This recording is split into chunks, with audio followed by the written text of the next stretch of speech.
Sa ilalim ng Administrasyong Duterte, naitaas ang sahod ng government nurses na ilang taon nang pinakahihintay ng ating frontliners. Mula sa salary grade 11 para sa entry level, naiangat ito sa salary grade 15. Ibig sabihin, kung noon ay 23,877 pesos lamang ang buwanang sahod ng Nurse 1, umangat na ito sa 33,575 pesos. Sa termino ring ito, naiangat ang sahod ng mga sundalo, pulis, bumbero, jail officers at iba pang mga kawani ng gobyerno. Kasabay nito ang pag-modernize at pag-procure ng mga makabagong kagamitan para sa Armed Forces of the Philippines at Philippine National Police para sa kaligtasan ng bansa at ng mamamayan. Sa panahon din ng Duterte administration, nagkaroon ng adjustment sa personal income tax na hindi man lang nagalaw sa loob ng 2 dekada. Ito lang ang administrasyon na nakapagpababa ng personal income tax ng karaniwang minimum wage earner.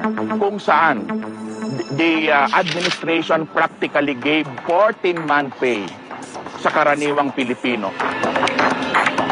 Kapag ka kasi binawasan yung tax na iko-collect sa'yo, may gagamitin kang panggastos. At ibig sabihin, ang ekonomiya natin ay lalago kasi maraming pera na nagsisirculate. On the side of the business community naman, yung pagkakaroon ng lesser tax na binabayaran ay nahahawakan nila yung kapital nila at maaari nila itong invest sa iba pang mga businesses. Yun nga ang sinasabi natin, hindi kinakailangang taasan ng taxes para umunlad ang isang bansa, para may magastos siya.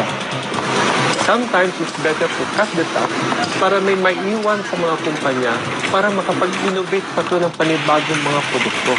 Kasi kung sinasakal mo ang isang kumpanya at kinukuha mo ang pera sa kanya, nawawalan siya ng pera para gumawa pa ng panibagong mga produkto.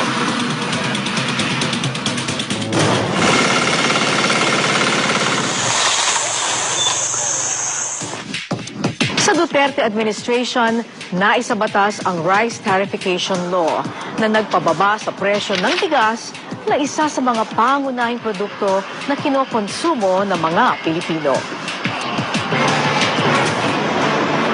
Sa administrasyon ding ito, naisoli sa Pilipinas ang mga Balangiga Bell na kinuha ng mga sundalong Amerikano mahigit 1 siglo na ang nakalilipas.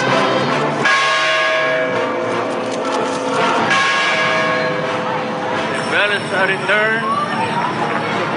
Credit goes to the American people and to the Filipino people. Period. Mabuhay ang Pilipinas. Sa panahon ng Pangulong Duterte, pinapatunayan na ang Pilipinas ay isang matatag na republika. They strengthened the institution, they strengthened the bureaucracies. Shape at naibalik ang ganda ng Boracay.